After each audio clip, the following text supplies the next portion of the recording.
குமரனும் வந்து ரொம்ப சந்தோஷமாக வந்து கடையெல்லாம் வந்து திறக்கிறாங்க டெக்ஸ்டைல்ஸை. எல்லாருமே ரொம்ப சந்தோஷமாக அவங்கள வாழ்த்துறாங்க. இங்கே வந்து என்ன பண்ணுறாங்க, இன்பா வந்து நான் இங்கேயே தங்குறேன் அப்படின்ற மாதிரி சொல்கிறாங்க. அதை கேட்டுட்டு இல்லைம்மா நீ தறியை தான் பார்த்துக்கணும்னு சொல்லிட்டு நம்ம குமரனோட அம்மா அவங்கள கூட்டிகிட்டு போயிடுறாங்க. அடுத்து வந்து ஆனந்தியோட வந்து இருக்கணும் அப்படின்னு சொல்லிட்டு என்ன பண்ணுறாரு, குமரனோட அண்ணனும் வந்து இங்கே தங்குறேன்னு சொல்லிட்டு அடம் பிடிக்கிறாரு. அடுத்து வந்து அவரையும் வந்து தறியை பார்த்துக்கணும், ஏன்னா அவனுக்கு டெஸ்ட் அலர்ஜி ஆகாது இல்லைப்பா, நீ தான்ப்பா தறியை பார்த்துக்கணும் அப்படின்னு சொல்லிட்டு குமரனோட அம்மா சொன்னதால் அவரும் கிளம்புறாரு.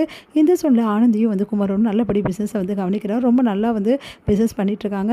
அப்போ குமரன் வந்து ஆனந்தி கிட்டே கேட்குறாரு, ஏங்க என்கிட்ட சரியாகவே பேச மாட்டேங்கிறீங்க அப்படின்னு சொல்லிட்டு. நான் நல்லா தானே சார் பேசுகிறேன். இல்லைங்க நீங்கள் முன்ன மாதிரி என்கிட்ட பேச மாட்டேங்கிறீங்க, டிஸ்டன்ஸ் ரொம்ப மெயின்டைன் பண்ணுறீங்க, நான் எதாவது தப்பு பண்ணுறேன் ஆனந்தி, சொல்லுங்கள் ஆனந்தி அப்படின்னோடனே அதெல்லாம் ஒன்றும் இல்லை சார், நான் நல்லா தான் பேசுகிறேன், நீங்கள் தான் தப்பாக புரிஞ்சுட்ருக்கீங்க அப்படின்னு சொல்லிட்டு போயிடுறாங்க. அதை கேட்டு இல்லை ஆனந்தி மறுபடியும் என்கிட்ட இப்படி தான் பேசுகிறாங்க, ஏதோ மனசில் வச்சுருக்காங்க, என்னென்னு ஒன்றும் புரியலையேன்னு சொல்லிட்டு யோசிக்கிறாரு நம்ம குமரன். அடுத்து வந்து ஆனந்தி வந்து உங்களுக்கு தான் ஒரு பொண்ணு இருக்குல்ல, அந்த பொண்ணு தப்பாக நினச்சிக்கிட்டா என்ன பண்ணுறது, நான் உங்ககிட்ட எப்படி பேச முடியும் அப்படின்னு சொல்லிட்டு யோசிச்சுட்ருக்காங்க. இந்த சூழ்நிலை இங்கே என்ன பண்ணுறாங்க, இன்பா ரொம்ப டென்ஷனாக இருக்காங்க. ஆனந்தியும் குமரனும் வந்து ரொம்ப சந்தோஷமாக இருக்கிற மாதிரியும் ரெண்டு பேருமே வந்து அப்படியே வந்து துணி எடுக்கும்போது விழுந்து அதுக்கப்புறம் ரெண்டு பேருமே ஹக் பண்ணுற மாதிரியும் வந்து நினச்சி பார்த்துட்ருக்காங்க. ஒருவேளை அவங்க ரெண்டு பேருக்கும் வந்து நல்லா வந்து ரொமான்ஸாக இருந்தால் என்ன பண்ணுறது, அதெல்லாம் நடக்கவே கூடாது அப்படின்னு சொல்லிட்டு இன்பா வந்து யோசிச்சுட்ருக்காங்க. இங்கே வந்து என்ன பண்ணுறாங்க, ஆனந்தி ரொம்ப டிஸ்டர்பாக இருக்காங்க.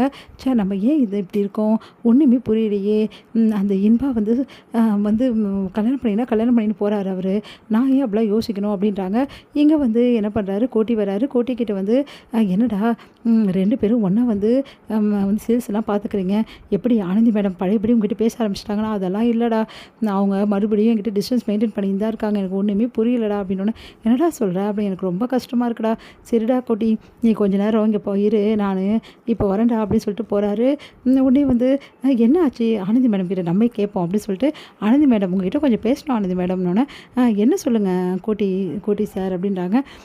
இல்லை நீங்கள் ஏன் இப்போல்லாம் வந்து என் ஃப்ரெண்டுக்கிட்ட சரியாகவே பேச மாட்டேங்க, அவன் ரொம்ப வருத்தப்படுறான், அதே தான் அவரும் சொல்கிறாரு, நீங்களும் அதையே சொல்கிறீங்க, எனக்கு எந்த பிரச்சனையும் இல்லை அப்படின்னோடனே, ஒரு ஃப்ரெண்டு எல்லா விஷயத்தையும் எல்லாருக்கிட்டையும் சொல்லணும்ல, ஆனால் அவர் தான் என்கிட்ட எதுவுமே சொல்ல மாட்டேங்கிறார், நீங்கள் என்னென்னா நான் தான் வந்து இப்படி இருக்கேன்னு சொல்கிறீங்க, நீங்கள் என்ன சொல்கிறீங்க அப்படின்றாங்க.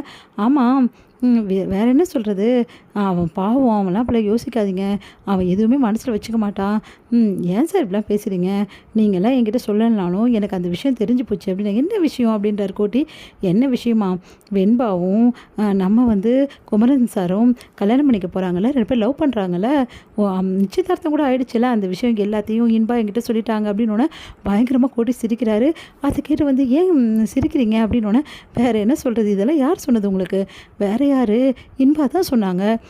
இன்பா இப்படி தான் எல்லாருக்கிட்டும் சொல்லின்னு திரியிறா, அவளுக்கு குமரன் மேலே பயங்கர லவ்வு, பின்னாடியே சுற்றி வரா, அது மட்டும் கிடையாது, அங்கே ஒர்க் பண்ணுறதே குமரனுக்காக தான், ஆனால் குமரனுக்கு அந்த எண்ணம்லாம் கிடையவே கிடையாது, இன்பாவை வந்து சொந்தக்கார பொண்ணாக தான் நினைக்கிறானே தவிர மற்றபடி எந்த லவ்வும் கிடையாது, நிச்சயதார்த்தம்லாம் ஒன்றுமே நடக்கலை, எல்லாம் உங்ககிட்ட கட்டுக்கதையெல்லாம் சொல்லி வச்சுருக்கா, அவளை நம்பவே நம்பாதீங்க, அவள் சரியான கேடி அப்படின்றாரு.